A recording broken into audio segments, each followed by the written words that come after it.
gama toda, né? Cara, custei anos para fazer isso, eu chegava na hora, no tema, assim, ficava com vergonha. Até que um dia eu tomei coragem, trouxe um monte de instrumento, aí dividi a turma em 3 fileiras, assim, e aí fiz um acorde mais simples possível, dó e sol, né? Aí toquei um dó com alguém, para uma fileira, todo mundo treinou, depois mi, depois sol, e depois em uníssono, foi um acorde perfeito maior, né? Aqui eu vou fazer a equação da continuidade, ou alguma outra, vocês podem escolher. Bom, então, nessa brincadeirinha, agora todo mundo sabe que uma equação de continuidade é algo desse tipo. Em geral, igual a zero aqui. Pode ser para massa, pode ser para carga. Isso aqui é a forma diferencial de algo do tipo ddt daquela quantidade é menos o fluxo que sai pela borda. Só que aquela quantidade aqui era carga elétrica. E carga não se transformava em outra coisa. Massa também, no contexto do relativismo, você vai ter uma equação desse tipo que está aqui. Quando você vem para energia, também vai ter uma coisa desse tipo. No entanto, se você pegar só a energia eletromagnética, quando você escrever isso aqui, ó, esse uzinho M é a densidade volular de energia eletromagnética. Mas um div, o cara que faz o papel do J, eu já falei que é o tal do vetor de point. Isso que daqui não é zero, porque existe uma taxa de que os campos eletromagnéticos realizam trabalho sobre as cargas. Então aqui tem uma potência por unidade de volume, que isso aqui é energia por volume por tempo. Então a dimensão disso é potência por volume. Isso aqui é justamente densidade volular de potência. Então essa é a equação da continuidade, vamos dizer assim, ou a conservação da energia, o balanço de energia, envolvendo a energia armazenada nos campos eletromagnéticos, na forma diferencial. Esse cara tem o nome de vetor de point, eu acabei botando aqui no quadro. Então, esse cara é chamado de vetor point. E essa expressão que está aqui é conhecida com o nome de teorema de Point. E ela retrata nada mais, nada menos que a conservação da energia, aqui na forma integral. Tá certo? Bom, com isso, nós encerramos essa parte mais formal, fechando as equações de Maxwell, discutimos o balanço de energia, e agora a gente vai partir para ondas eletromagnéticas. O que eu vou tentar mostrar para vocês é que as equações de Maxwell prevêem ondas eletromagnéticas. Primeiro, talvez eu mostre o seguinte, que as equações de Maxwell, mesmo no vácuo, sem fontes, não vamos botar ρ para zero, J para zero, elas admitem soluções de ondas. Mas eu vou fazer... primeiro vou mostrar que as equações de Maxwell implicam a equação da onda para cada componente do campo eletromagnético. Só que eu sei que ondas já é uma coisa complicada. Vocês estudaram apenas ondas em uma dimensão. Aqui a gente vai precisar estudar ondas em 3 dimensões e ondas de uma quantidade vetorial. Então, eu vou falar um pouquinho das equações de Maxwell, levando uma equação da onda, mas em seguida eu vou parar e falar, gente, em uma dimensão, lembram disso? Equação da onda, solução. Mais dimensões, como é que fica, notação complexa, parará, parará, aí sim a gente vai para as ondas eletromagnéticas, senão fica muito complicado. Então vamos lá, vamos entrar em ondas eletromagnéticas, porém, vamos começar um pouco mais de trás.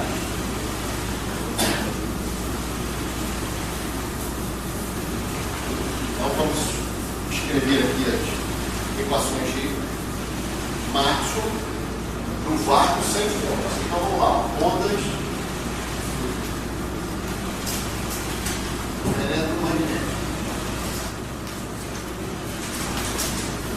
Como eu falei, eu trouxe aqui, gente, me lembrem, um material que eu xiroquei, uma apostila que eu tinha escrito uma vez para um curso parecido com esse. Como a gente está misturando livro 3, livro 4, Moisés, a gente está misturando Física 3 e 4, eu vou pedir para alguém escanear, explicar para o senhor que podia escanear e mandar para aquele e-mail. Ou alguém pode ajudar também, tá certo? Isso aqui tem material da aula passada, um pouquinho da aula de hoje, bastante da aula de hoje, mas de hoje para quarta-feira eu vou trazer mais com a parte de onda eletromagnética. Aqui chega a ter a parte de ondas de uma dimensão, tem um monte de coisa aqui que eu acho que vai ser interessante para vocês. Então não me deixe esquecer de passar isso para vocês. Bom, então vamos pegar as equações de Maxwell no vácuo, mas sem fontes. Então, sem fonte significa onde tem rho botar zero, onde tem J botar vetor duro. Então vamos lá, vamos escrever essas equações. Div de E igual a zero, que seria rho sobre epsilon0. Div de B igual a zero, isso era válido sempre. Como sem fonte, div de B era sempre zero. Depois tinha hot de E era menos D vezes B, isso é válido sempre. E hot de B era B0J, mas eu estou sem fonte, mais B0 epsilon0, irmão E, irmão T. Esse cara daqui era chamado de J de deslocamento. Então essas são as equações de Maxwell no vácuo, mas sem fontes. Nós mostraremos que essas equações admitem soluções de ondas propagando, certo? De onda. Então, mostraremos. Aliás, só vou botar essa frase e depois eu vou passar direto para a revisão de ondas de uma dimensão. E não adianta eu pegar essas equações, se vem que essas equações, mesmo sem fonte, elas ainda são acopladas. Por quê? Aqui tem hot de E, aqui tem B. Aqui tem B, aqui tem E. E elas têm que ser resolvidas simultaneamente. Lembra um pouquinho, muito pouquinho, com as equações que nós escrevemos no movimento de uma partícula na presença de um campo magnético. Para saber resolver a equação do Vx, tinha que saber o Vy. Para resolver a equação do Vy, tinha que saber o Vx. Então, você tinha que fazer alguma coisa para desacoplar. Eu lembro até que uma de vocês deu uma sugestão. Vocês lembram qual foi a sugestão na época? Vou botar aqui no quadro que vocês vão lembrar. O Vx ponto era uma constante, aqui aparecia o Vy. O Vy ponto era menos essa constante, aqui aparecia o Vx. Aí você falava, caramba, se tivesse Vy ponto aqui, aí o que vocês sugeriram? Derivar, não foi? Então tá com dois pontos aqui, um ponto aqui, beleza. Esse cara agora entra aqui, só tem Vx. É assim que se faz para desacoplar ele. Só que aqui é um pouquinho mais complicado, mas olha só. Hot de E, menos derromper. Aí você olha para cá e fala, caramba, eu tenho um hot. Puxa, seria tão legal se eu tivesse quem aqui? O hot, né? Aqui seria muito legal se tivesse lá o V ponto, não tinha, aí você pegou e derivou. Aqui não tem o hot. Se tivesse, era só pegar esse cara e botar aqui em cima. Então o que você faz? Aplica o hot. Então é justamente isso. Então você vem aqui, mas aqui está sendo meio que um rascunho, porque eu não vou seguir muito por aqui, a gente tem que entender outras coisas antes. Mas só para vocês terem uma ideia, a ideia é aplicar o hot em ambos os lados. Só que aplicar o hot, como derivada temporal e derivadas espaciais computam, aqui você vai ter menos derromper hot do B. Pode trocar pela ordem. Aí você fala, puxa, que legal. Agora, o que eu tenho? Aqui tem hot do B. Aqui tem hot do B. O hot do B é um cara que só depende do E. Então você pega esse cara e joga aqui. Você fala, puxa, consegui desacoplar. Porque aqui tem o rotacional de E, dando alguma coisa que tem derivada segunda do E. E aí, é claro, você vai ter que aprender a calcular o ROT de um campo vetorial. Isso é meio chatinho para calcular. Eu vou botar uma identidade. É só matemática. Vocês sabem calcular ROT? Sabem. Sabem calcular ROT? Sabem. Então vocês sabem calcular o ROT do ROT. Só que vai encher uma página inteira. Mas quando vocês fizerem isso e usarem o fato de que o dia é zero, sabe o que vai sobrar aqui depois que vocês desacoplaram essa equação? A equação de onda em 3 dimensões para cada componente cartesiano do campo elétrico. O EX vai satisfazer uma equação de onda, o EY também e o EZ também. A mesma coisa poderia ter sido feita aqui embaixo no campo B. Aqui tem E e aqui tem o ROT do E. O que a gente faria aqui embaixo? Tacaria o ROT também. Aí fica ROT do B. Quando tiver o ROT do E, vem a equação de cima. Desacopla do mesmo jeito. Teria novamente uma equação de onda para cada uma das componentes cartesianas do meio. Com isso, nós estaríamos mostrando que as equações de Maxwell no vácuo sem fontes implicam uma equação de onda para E e para B. Só que a equação de onda em 3 dimensões. Quando eu falo equação de onda para E e para B, é um vetor. Então é a equação de onda para todas as componentes cartesianas do E e do B. Maravilha. Só que agora tem um pequeno comentário. Quando você pega uma equação feita essa daqui e deriva, você chega numa equação que uma outra pessoa poderia ter chegado partindo de uma equação diferente da sua. Imagina que tivesse uma constante aqui. Deriva, constante está zero, chega na mesma equação que você. Então tem que tomar muito cuidado quando você pegar uma equação ou um conjunto de equações e aplicar operadores diferenciais e mostrar que essas equações implicam alguma coisa, a volta, a recíproca não é verdadeira. O que eu quero dizer é equações de Maxwell, que eram as que estavam escritas em branco aqui, eu já misturei pouco, implicam a equação de onda. Mas a equação de onda não implica as equações de Maxwell. Então, você paga o preço quando você desacopla, atacando ROTs aqui, você cai em equações desacopladas, mais simples, equação de onda, aí você vai, escreve a solução dessas equações e fica achando que já acabou o seu trabalho. Não. Você tem que pegar essas soluções e voltar aonde? Lá nas equações de Maxwell. E forçar as equações de Maxwell para ver se elas impõem algumas restrições extras.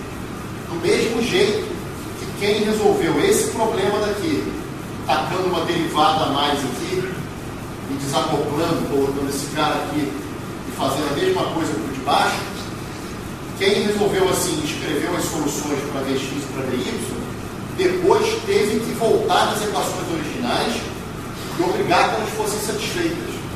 Isso impunha algumas restrições, tá certo? Bom, mas eu vou voltar a comentar isso, que é muito importante, quer dizer, Maxwell implica ondas, mas a equação de onda não implica Maxwell. Isso não significa que Maxwell não admite a solução de onda, mas significa que você tem que pegar as equações de onda e jogar em Maxwell. É Maxwell que vale. São essas equações brancas aqui que regem a dinâmica dos campos elétrico-magnéticos. Então, elas é que têm que ser satisfeitas. Esse papo de aplicar ROT e tal foi muito interessante, nos ajudou, mas nos levou a outras equações. As que têm que ser verdadeiras são as brancas. Então você tem que pegar ainda as suas soluções e jogar nas brancas. Como eu falei para vocês, eu não vou seguir o livro na parte de ondas, mas essas notas, na parte de ondas eletromagnéticas, eu vou entregar na quarta-feira. Aqui, a de hoje só tem até ondas na corda vibrante. Mas eu não vou seguir o Moisés. Tá? Eu vou seguir essas minhas notas. Eu acho que é uma maneira mais legal, mais fácil de chegar nas ondas eletromagnéticas.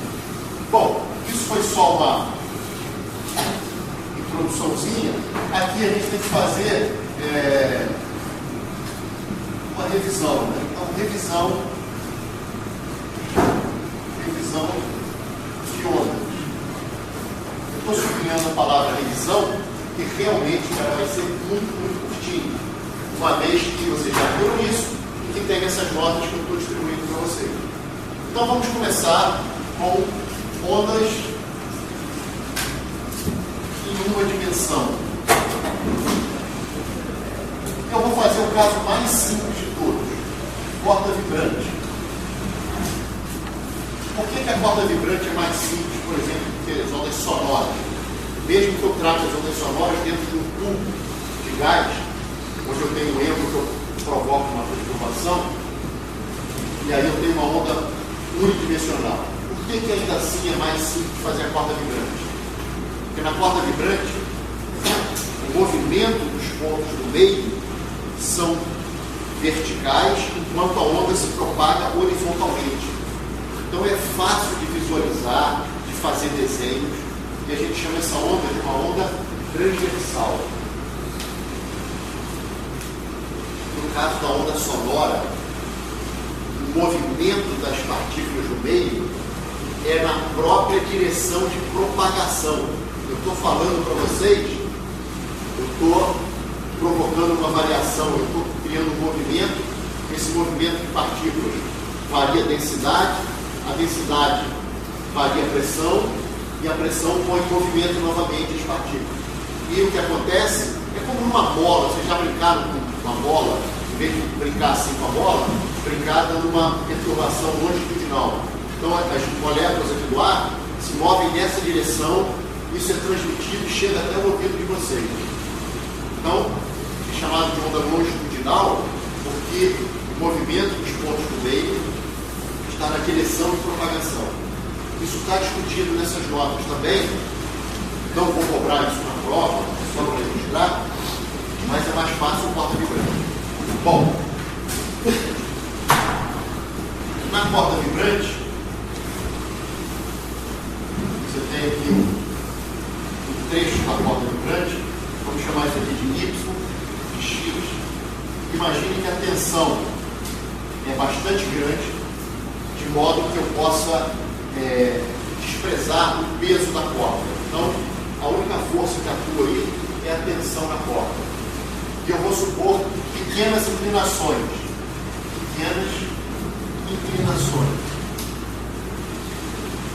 Pequenas inclinações significa isso daqui, ó.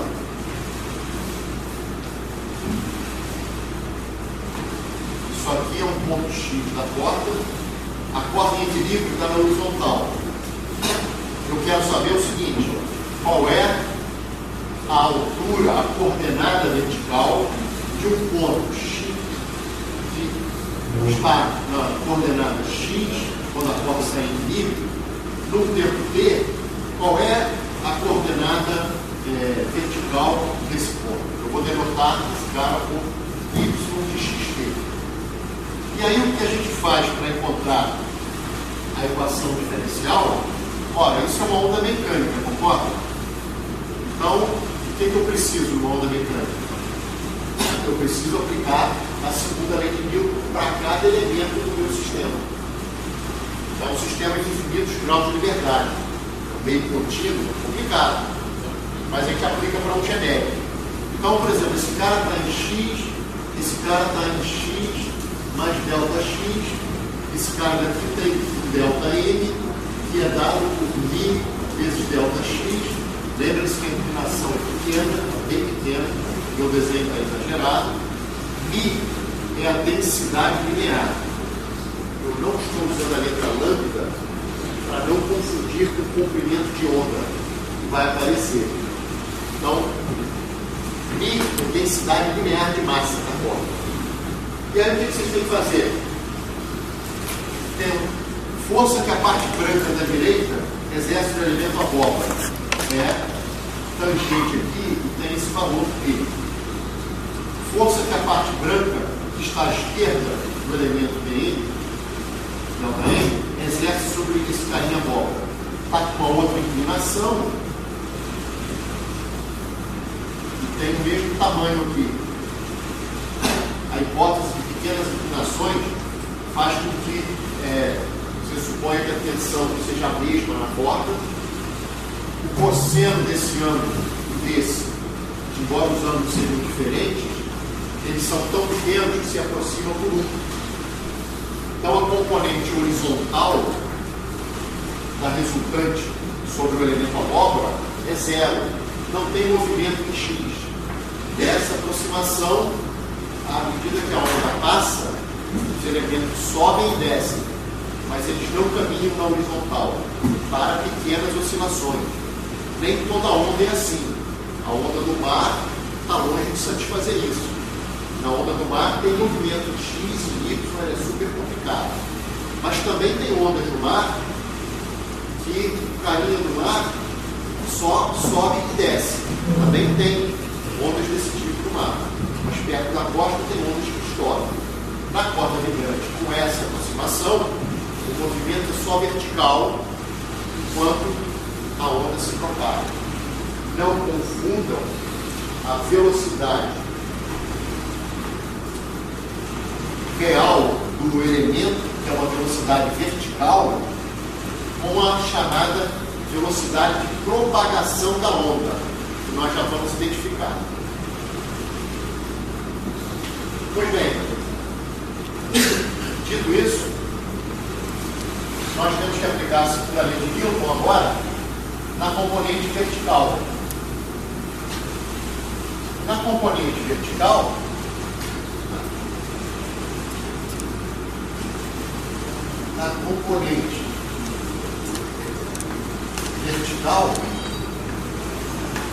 nós temos o seguinte. O que eu tenho que fazer aqui, gente? Eu tenho que pegar T multiplicar pela tangente desse ângulo, certo? E aqui, P pela tangente desse ângulo, um sinal negativo. Se eu chamar esse ângulo aqui de θ em x mais delta x, posso chamar esse ângulo aqui de θx. Vocês teriam o seguinte: T tangente de θ em x mais delta x, certo? Só que se o ângulo é pequeno, o cosseno de θ é aproximadamente 1. Seja em x, em x mais delta x, em qualquer lugar. Porque eu estou com pequenas inclinações. Se o cosseno é 1, tangente, que é seno sobre cosseno, eu posso aproximar a tangente pelo seno. Eu posso. Desculpe, gente, eu falei uma besteira aqui, ninguém me corrigiu. Esse cara aqui é a hipotenusa vezes quem? Vezes. Pessoal, eu conheço isso, conheço esse ângulo e quero saber quem é isso aqui. Isso aqui é isso vezes seno. Eu falei tangente. Eu falei tangente porque eu já estava na cabeça com a minha aproximação. Mas o natural deveria ser dizer que era seno, lembrarmos que isso aqui é 1 nessa aproximação, e dizer que isso vezes seno é a mesma coisa que isso vezes tangente. Ok? Tá legal? Então aqui deveria ser seno, eu posso escrever tangente de θ em x mais delta x, menos tangente de θ em x. Vou botar aqui assim, ó, pois tangente de θ aproximadamente seno de θ, para θ bem pequenininho, tá legal? Isso aqui tem que ser igual a quem, gente? Massa vezes aceleração. Pessoal, vamos começar do zero aqui. Está todo mundo em silêncio com uma cara, como se eu estivesse falando com russo. Eu estou fazendo F igual a MA. Então, tem que estar todo mundo entendendo 100%, senão eu estou explicando muito mal. Então, vamos começar do zero. Eu tenho um elemento de massa. Sobre qualquer elemento de massa tem que valer a segunda lei de Newton. Tá mecânica newtoniana, não relativismo. Então eu vou fazer F igual a MA. O F igual a MA, esse F daqui, quem é, gente? Quando a gente escreve isso aqui, ó. Quem é esse F? É a força o quê? Não, no caso genético. É a força resultante. Então tem que somar todo mundo. Quais são as forças que atuam nesse cara-bola? Tensão, força que a corda do lado direito faz sobre ele, para lá, força que a corda do lado esquerdo faz sobre ele, e teria o peso. Mas eu estou dizendo que a corda é muito tensa. Tá? Eu falei, mas não escrevi. Então, P é bem grande. Delta MG é desprezível, porque a corda é muito tensa. Certo? Quem quiser pode depois analisar qual a influência do peso numa corda muito tensa. Vocês podem visualizar de cabeça. Peguem um fio, estiquem bastante. Vocês não estão vendo esse fio tão para baixo, né? Se ele estiver bem esticado. Então é bem razoável o que eu estou falando. Pois bem, então eu vou fazer F igual a MA. Só que isso é vetorial. Eu posso fazer em X e em Y. Como a tensão é a mesma e os ângulos são muito pequenos, esse cara vezes 1, esse cara vezes 1, dá resultante nula da horizontal. Então eu não vou me preocupar com o movimento horizontal. Agora, na vertical, eu pego, projeto esse cara, mas agora entra os senos. Seno de teta não é 1, seno de teta é teta. Quando teta teta sendo diferente, já está diferente. Então, é o que eu estou fazendo. Só que em vez de tangente, de seno, não, eu estou usando tangente, porque cosseno para pequenas amplitudes, para pequenas inclinações é 1. Então, o que está do lado esquerdo, aqui é o FY. O que tem que estar do lado direito? Massa do cara abóbora para delta M vezes aceleração. O que é aceleração?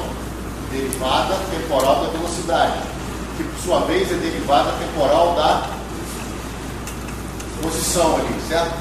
Então a aceleração aqui é derivada segunda daquela coordenada Y do elemento abóbora. Então o que está escrito no quadro é F igual a MA. É um F pequenininho. E aqui é um delta M pequenininho vezes A. Ok? Agora, o que é tangente de teta, gente? Tangente de teta é daqui do oposto sobre adjacente. É delta Y sobre delta X. Certo?